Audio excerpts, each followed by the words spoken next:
Jerry Jones has said that any Cowboys player who protests during the anthem would be benched.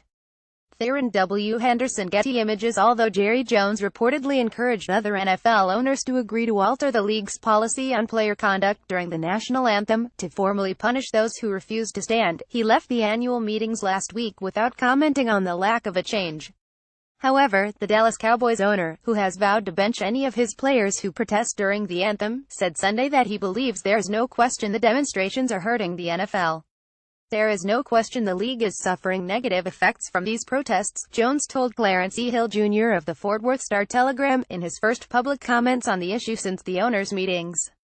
"I care about a lot of things," Jones said, "but our ability to be substantive is based on having a strong NFL, a league that people are really interested in and want to watch games. At all times, if I am anything, I am first and foremost a proponent of making the NFL strong. Making us have as many people watching the game as we can and watching in light of what we are doing, and that's playing football.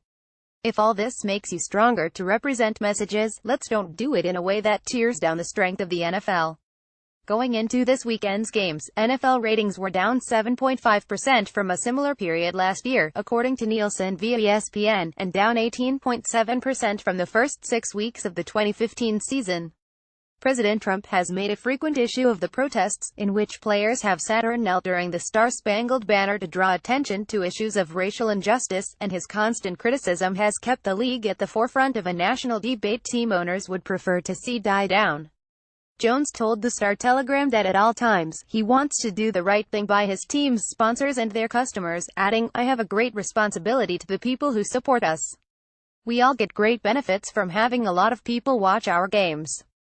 All of us do." According to Jason LeCanfer of CBS Sports, at the recent meetings Jones was the only owner to rail against the handful of players who are still regularly kneeling, standing or staying in the locker room during the playing of the anthem.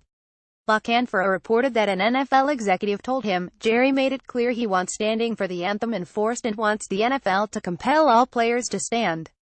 However, when the meetings ended Wednesday, the league announced that it had made no change to its policy, which encourages players to stand but does not mandate it. "We believe everyone should stand for the national anthem," Commissioner Roger Goodell said, but New York Giants owner John Mara noted, "I think most of us believe that attempting to force the players to do something that they don't want to do is not going to be effective in the long run."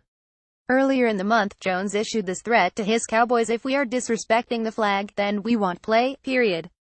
He subsequently claimed that Trump had personally reminded him of the league's policy on anthem conduct, and in turn, the president has tweeted out praise for Jones for the latter's hardline team policy.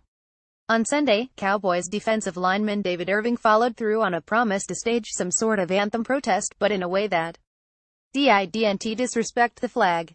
Per reports, he held a fist over his heart during the song, then briefly raised it after it ended. At least 6 members of the San Francisco 49ers, Dallas opponent, knelt during the anthem. There were sporadic protests elsewhere in the league, as 3 members of the Miami Dolphins, Kenny Stills, Julius Thomas, and Michael Thomas, stayed in the tunnel during the anthem, while Richard Matthews of the Tennessee Titans remained in the locker room. Several members of the New Orleans Saints knelt before the anthem, then stood and linked arms for the song, as Jones and his Cowboys had themselves done last month. 7 members of the Seattle Seahawks sat on a bench on the sideline during the anthem. One of those players, Michael Bennett, said, "It's always been about justice and discrimination in America, police brutality, women's rights, all these different issues, clean water, Flint, Michigan, issues that are pertaining to America that we all need to pay attention to, because it's not that it happens to one of us that means it's important. It's important every single day, regardless of what we've got going on. There will be ongoing discussions about how to address the real issues," Jones said Sunday. "Some of the issues that have happened around the flag have taken the message away from what we all want to see done better."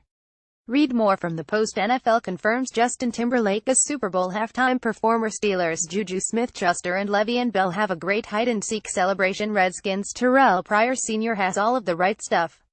Now he needs to make plays. Joe Thomas' consecutive snaps streak is over, and somehow things got worse for the Browns. The Green Bay Packers played without Aaron Rodgers, and it went about how you'd expect.